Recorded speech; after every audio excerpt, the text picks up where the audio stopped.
Welcome back to A People's Guide to Publishing. I'm Joe Beal, the founder and CEO of Microcosm Publishing and Distribution.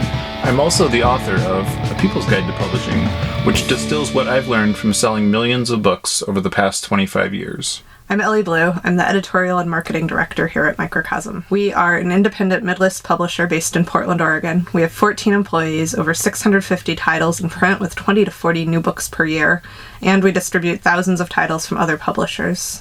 We started this podcast so that we can share what we've learned with newer publishers so that you can learn from our mistakes. Or maybe you just want to understand the publishing industry. This week we are going to talk about how media influences culture and how culture influences media. We're going to talk about canceled books. Which is, yes, in turn, what results in the ultimate hand-wringing struggle of trying to determine how, why the publisher has say in what they do and do not publish, and, which is, sort of the bigger question of, why this is not censorship, which is sort of the big increasingly meaningless word thrown around. So let's start with, current events. Or, a history, I don't know. I don't know. You want to choose your favorite example? Well, I mean, the right has long accused media, and especially Hollywood, of being the propaganda arm of the left, of basically shifting public opinion incrementally, and that's always why they had censors, and why they had codes and things, and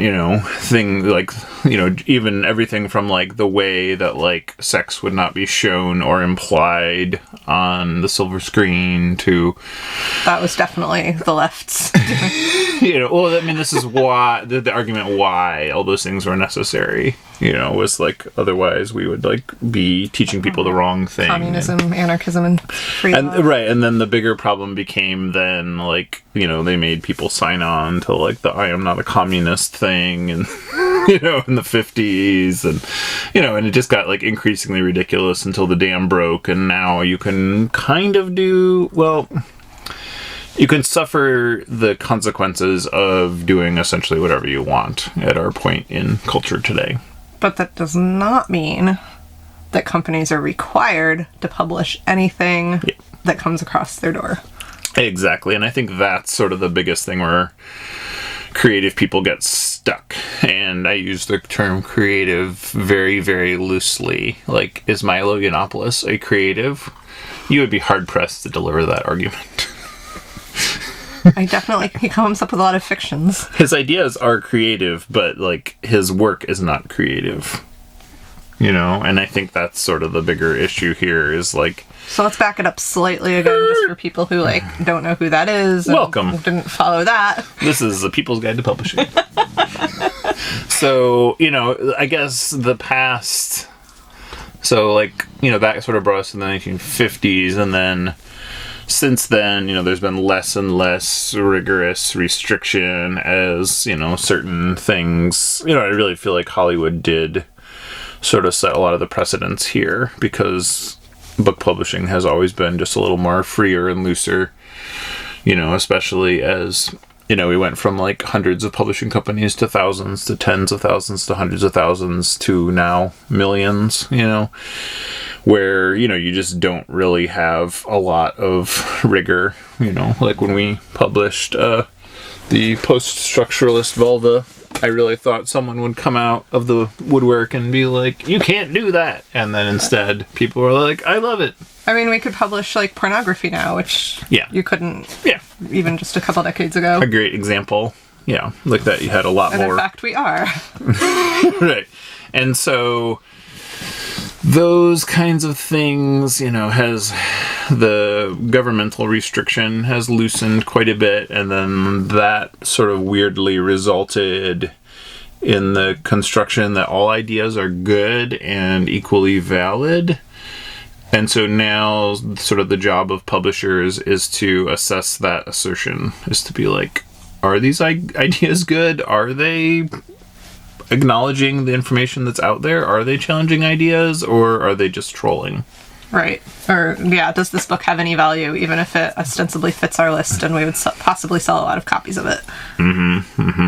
And, and usually the answer is no, regardless. I mean, the answer, if the book is not challenging culture in an effective or interesting way, the people are not dumb. They're going to figure that out. They're going to not be interested either, Like, people are not going to buy a book that has no value proposition, or worse, a book that has a good value proposition that it does not uphold.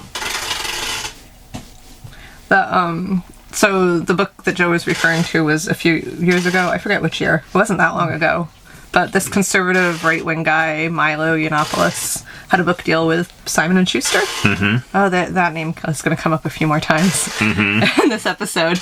And there was quite a bit of outcry, including one of their best-selling authors, Roxane Gay, pulling one of her books because she was like, why would you give this guy a platform? What value does this have? And the arguments were essentially twofold, that, like, he was just a troll and that he was really pushing an agenda rather than, really meeting culture where it was at. And, and then on the other end, Simon & Schuster has a lot more cultural cachet than, say, like, a right-wing ideologue press that does exist to publish books like that, of which there are plenty. Mm-hmm. And it really gives it a certain implied credibility that it doesn't really have. But old Milo couldn't be content with a conservative ideologue press. He had to self-publish in a great line of self-publishers that were almost immediately forgotten. My favorite moment in that whole story was when someone at Simon & Schuster, I forget if it was official or not, but leaked the edits on the manuscript.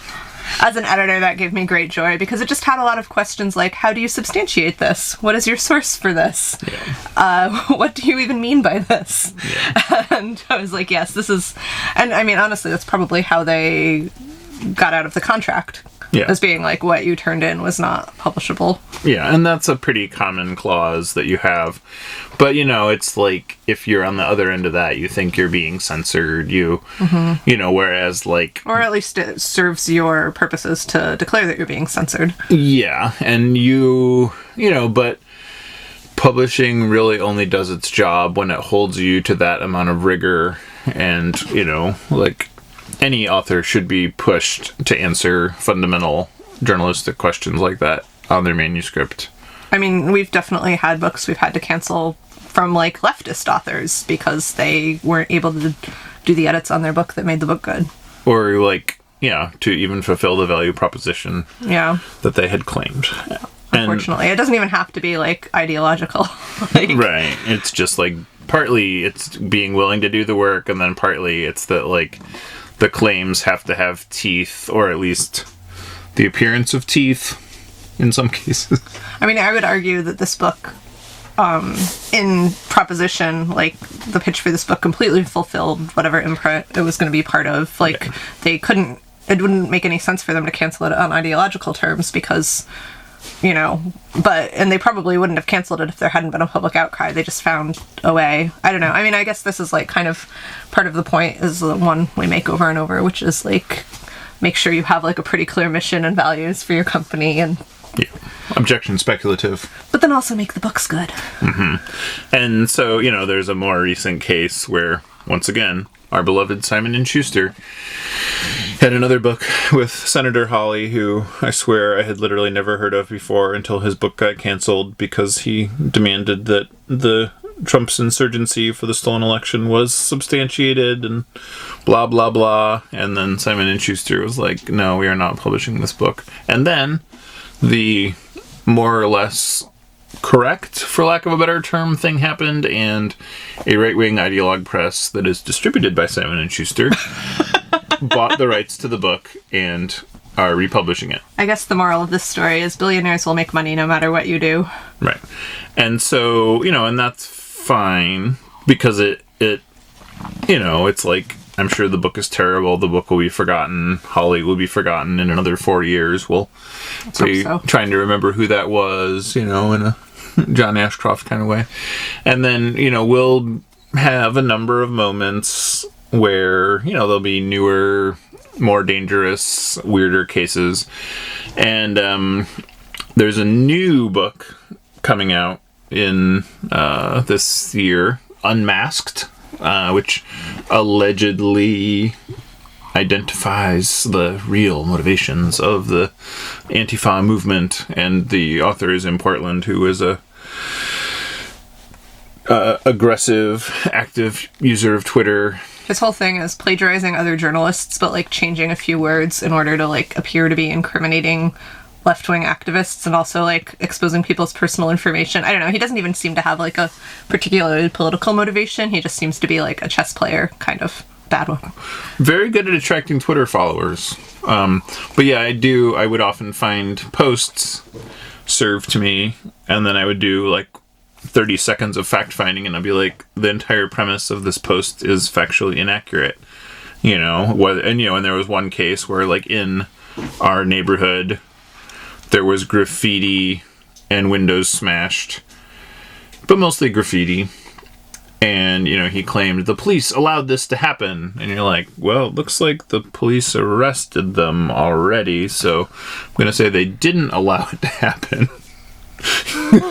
But, he was, in his grand argument, the police were in on it, which is, I guess, whatever, is a pretty juicy tidbit, and if it was true. And then, this is the same person who was kicked off of his college newspaper for ethical grounds being violated, which was a bit of a doozy. But, so his book is being published by Hachette, and interestingly, instead of, I don't know, I don't know if it's Portland activists or if it was just, like, the moment, but instead of, like, taking it to social media to pressure the publisher, which often works, to get a book canceled, they started protesting a local bookstore because they were offering the book for pre-order on their website. Right. And, like, this, made national news and had great visuals, people marching with signs. The store had to close early for an entire week. And, like, that's, like, the best book promotion money can't buy. Like, that was, like, bad strategy. It's going to drive sales on the book one way or another. And, I had heard of the book, but, I had been rolling my eyes at the book for so many months now that I was like, oh, this will be a flash in the pan that is immediately forgotten. Yeah, like that local bookstore was only ever going to sell 5 to 10 copies. Yeah. Like, that's not, they're not the people to go to. Go to the top. Mm-hmm. And so, things like that, and again, it's like a person has a right to express their ideas. Their ideas maybe should be factually accurate and, like, ethically sourced and able to be substantiated, and you have a right to express your ideas and your opinions and your politics, but those ideas should be substantiated and based in fact, and at least have supporting arguments. But regardless, like, even if your ideas are the best ideas in the world, you don't have the right to have a specific publisher publish your work. Right. And that is, it's not censorship that somebody doesn't want to work with you. People have a right not, censorship is when the government says these ideas cannot exist and this information cannot be available in our borders.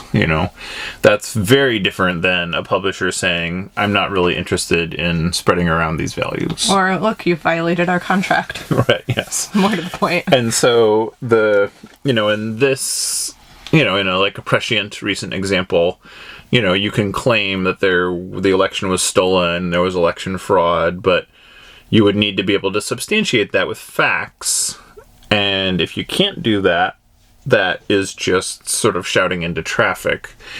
And however, the problem becomes when, a multi-billion-dollar global corporation is saying, these ideas are worthwhile, check them out. They have just as much merit as the opposing ideas, especially when that is not true. So, think about that, and think about, the audience of your press and what you want to express to them. And definitely think about your contract. Yeah.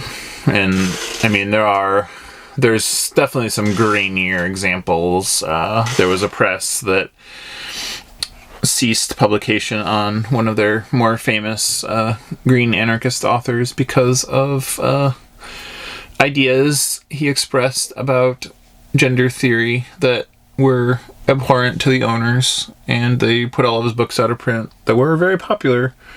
But, and again, this is their right. You're not being censored. They don't have to do that. You can, there's so many other ways to put those books out. It's like any other relationship in your life. The respect has to go both ways, and I think that is hard for some people to see, that when they behave badly towards somebody they want to have a relationship with, the other person is not going to want to have a relationship anymore. It's funny, I've been thinking while we've been talking about this, how one of the big critiques of publishing in the last 10 years, thanks Amazon, is that publishers are gatekeepers. Mm-hmm. And it is true, publishers have been for so long gatekeepers that have kept out marginalized voices. Yeah. But I think the fact that the fact of gatekeeping is not the problem, the fact of who's doing it and by what standard is. So, as a publisher, think of yourself. You kind of got to own that. Wonder if this gate is worth keeping. Thanks for joining us once again. Please send your questions to podcast@microcosmpublishing.com so we can answer them on future episodes. And please give us 5 stars on iTunes and everywhere else that podcasts are reviewed. You can find us on the internet at microcosm.pub. On Twitter at Microcosm. On Facebook at Microcosm Publishing. On Instagram at Microcosm_pub. And here in Portland, Oregon on North Williams Avenue. Thank you so much. Have a wonderful week.